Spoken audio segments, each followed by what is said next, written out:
Le voici donc, ce nouveau modèle qui signe le retour de Honda sur le marché de la voiture à hydrogène. Le constructeur japonais a choisi la silhouette du CR-V, un SUV qui est l'un de ses best-sellers. L'objectif est de proposer des sensations comparables aux autres versions du CR-V, disponibles en hybride et en hybride rechargeable, et tout cela en mode zéro émission. L'atout de ce modèle, c'est cette nouvelle pile à combustible.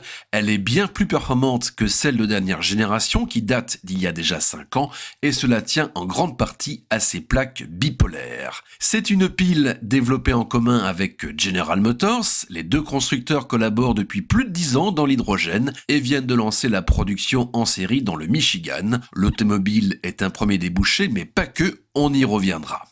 Honda annonce pour le CR-V à hydrogène une autonomie de 600 km. Le véhicule dispose également d'une batterie rechargeable qui permet de faire une cinquantaine de kilomètres. Et pour le fun, il est possible également d'alimenter en courant électrique un équipement auxiliaire comme un climatiseur ou un mini-scooter. À part sa mention IFCEV, rien ne permet vraiment de distinguer le CR-V à hydrogène d'une autre version. La capacité du coffre est préservée et à l'intérieur, on retrouve toutes les fonctions multimédia du moment. Honda va produire ce véhicule dans l'Ohio, c'est donc un produit plus américain que japonais que lance le constructeur, mais paradoxalement, il va d'abord lancer le CR-V à hydrogène au Japon, dès cet été, puis en fin d'année aux États-Unis. En parallèle, Honda destine ses piles à d'autres usages. Par exemple, au Japon, il teste en ce moment un camion à hydrogène avec Isuzu.